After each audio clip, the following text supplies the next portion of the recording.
The damp, sticky nature of the table was a signature of a summer night spent at the inkwell. I remember being perturbed by the perpetually humid environment at some point preceding this evening. Tonight, though, it is a welcome friend. The cheap tables and their eggshell surfaces that resemble linoleum long past its prime, the thick metal ridges that encase the borders of the table, they're all one surface of security for me here tonight.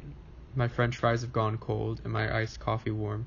There's a condensation cascading down and forming a puddle that would give Frosty the Snowman a run for his money on a sunny day.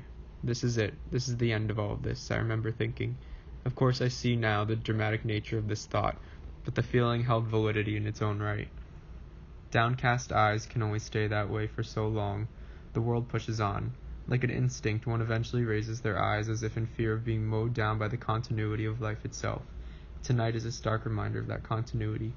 I shift my feet in an awkward dance of mental absence. The sound of the soul being unstuck from the floor is consistent with the dank and dark atmosphere.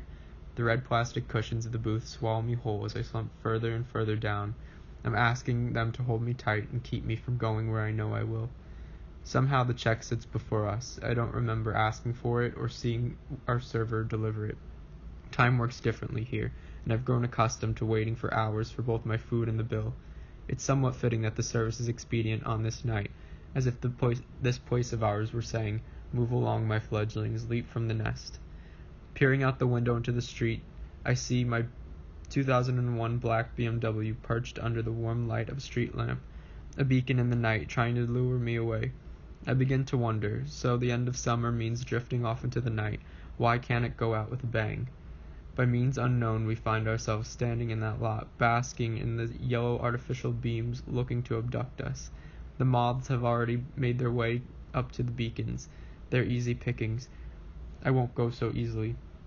There's a metal shopping cart situated in the center of the lot. The cars are parked in the periphery only.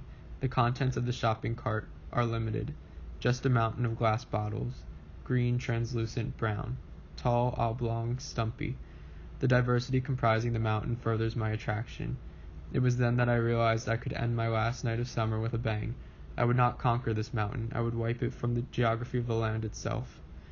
Without the utterance of a word, I approached the monolith. Colleen and Megan are watching curiously, wondering what their friend might be up to.